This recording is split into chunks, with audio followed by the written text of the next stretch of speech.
नमस्कार दोस्तों, कैसे हो आप सारे लोग। आशा करते हैं हम जो जहाँ पर भी हैं अपने अपने कर्तव्यों को सच्चाई के साथ और प्यार के साथ निभाने की जी तोड़ कोशिश किए जा रहे हैं। और हम हमारे इस साधना में माँ बाबा के आशीर्वाद से, गुरु की कृपा से और परमेश्वर की इच्छा अनुसार सफल रहेंगे, है ना। तो चलिए शुरू करते हैं आज की कविता। गौनो आकाश, लेखक श्री तीन कोरी पात्रो। गौनो मुख्य और गौण्य, ये है संस्कृत जो शब्द है। तो गौने, इसको ही हम बांग्ला में उच्चारण करते हैं गौनो ऐसे। तो चलिए शुरू करते हैं आज की कविता। भूले हुए आसमान। आसमान के सीने में देखो झलकती हुई चंद्रमा। आसमान के सीने में देखो झलकती हुई चंद्रमा। ताराओं के चेहरे में खिलती हुई हंसी। ताराओं के चेहरे पे खिलती हुई हंसी। टापुर टुपुर बरखा अभी जाने को है राजी। बादल अभी लौट रहे हैं अपने घर।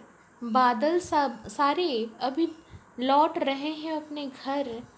स्वच्छ है आसमान, सतेज है, घन गाढ़ा नील है। स्वच्छ है आसमान, सतेज और गाढ़ा नील है आसमान। हल्की है पवन, हल्का है पवन और आनंद घन है दिन। और आनंद में मशरूफ है दिन। दूर वो दिगंत में आसमान, धरती, जल सारे एक होकर बन गए एक, बने हैं स्थिर और निश्चल। एक प्रांतिक रेखा और उस पार है अनंत के आह्वान। एक प्रांतिक रेखा और उस पार है अनंत के आह्वान। इस पार इंसान, मिट्टी के गान। इस पार है इंसान और मिट्टी के है गाने और सुर। सामने है हरियाली भरी खेत, उसमें अभी भी टहल रहे हैं कुछ गाय। और ऊपर है मौन मुख आसमान। धरती अभी भी घूमती रहती है पूरब से पश्चिम अपने अक्ष रेखाओं के चारों तरफ। पंछी चहकती है, फूल खिलती है। सुनहरे धान अपने अपने सर को हिलाते रहते हैं।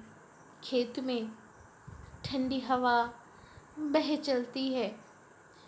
इंसान भी सचल है विभिन्न तरीके से, विभिन्न जीविकाओं में।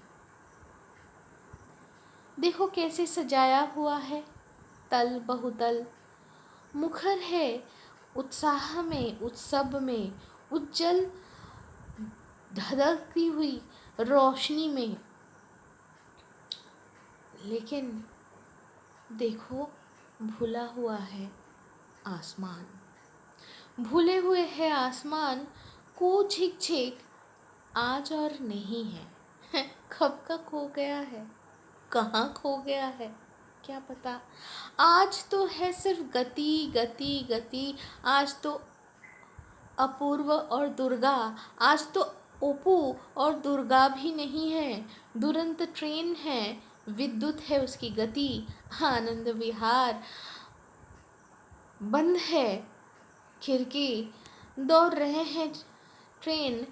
बंद है खिड़की, दौड़ रहे हैं ट्रेन। चलती हुई है एसी, आराम ही आराम। यहाँ पर भी है बंद किया गया खिड़की। यहाँ पर भी बंद किया गया है खिड़की। यहाँ पर भी है व्रात्य। यहाँ पर भी है बिसरे हुए, भूले बिसरे आसमान। बाद चला गया है चाँद, चंद्रमा और तारा, बात चला गया है चंद्रमा और तारे सारे। तो लेकिन भूलने से हम शायद हमारे लिए आज के प्रेक्षापट में हम बहुत ज़्यादा अपने सहूलियत के हिसाब से एसी लगा रहे, घर की खिड़कियां बंद करके रह रहे हैं, लेकिन वो आसमान अभी भी है। भले चाहे हमारे लिए भूले हुए आसमान हो, भले चाहे हमारे लिए वो मौन हो, लेकिन फिर भी वो आसमान है। अपने सौंदर्य, अपने उदारता को लेकर खिड़की से चलो ना, एक बार खिड़की खोल के हाथ आगे पसारते हैं। हम समझ पाए या ना समझ पाए, खिड़की के उस पार ही है महाकाश, खिड़की के उस पार ही है महाकाश। तो सिर्फ हाथ आगे बढ़ाने की देर है। तो दोस्तों आज के लिए यहाँ तक ही, लेकिन जाने से पहले एक यहाँ पर जो अलंकार या उदाहरण दिया गया है वो मैं थोड़ा सा बताना चाहूँगी।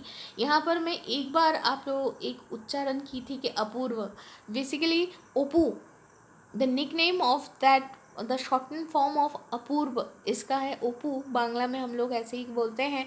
और ये सत्यजित राय की पथेर पांचाली, ये जो मूवी है, जो विभूति भूषण बंदोपाध्याय की लिखी हुई ये जो नॉवेल है, उपन्यास है, उसके ऊपर आधारित ये जो ट्रिलजी था, जिसमें सबसे पहला जो मूवी थी पथेर पांचाली, उसमें एक सीन है दुर्गा पूजा के समय में काश फूल, जो आप लोग भी देखे हो, मध्य प्रदेश में भी मिलती है।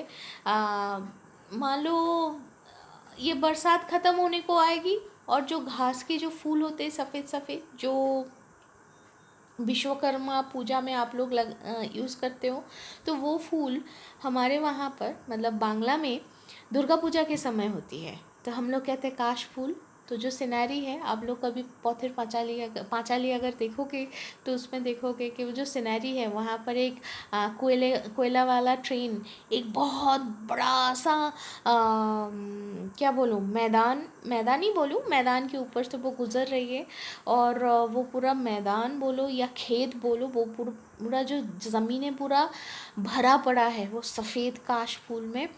और दुर्गा जो है वो दीदी है, वो अपने छोटे भाई को अपूर्व यानी कि ओपू को का हाथ पकड़ के दोनों भाई बहन वो रेलगाड़ी, कोयला वाला रेलगाड़ी देखने के लिए दौड़ रहे हैं।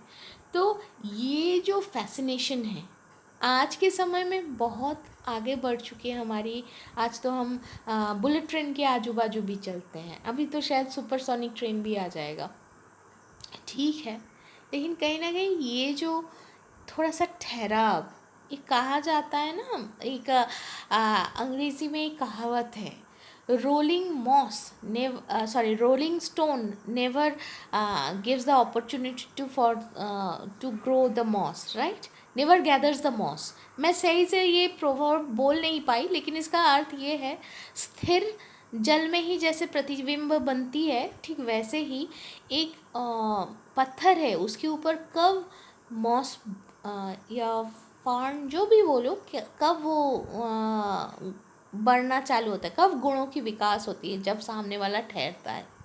आज हम बहुत दौड़ रहे हैं, आज हमारे पास भयंकर गति है, लेकिन वो ठहराव कहीं ना कहीं खो गया है। तो हमें ठहराव सिखाता है, उदारता कौन सिखाता है? आसमान। तो वो जो भूले हुए आसमान है उसको फिर से हमें याद करना होगा, उसको अपनाना पड़ेगा, है ना। तो चलो दोस्तों आज के लिए यहाँ तक ही, खूब सारी बातें हो गई, फिर मिलते हैं, टाटा।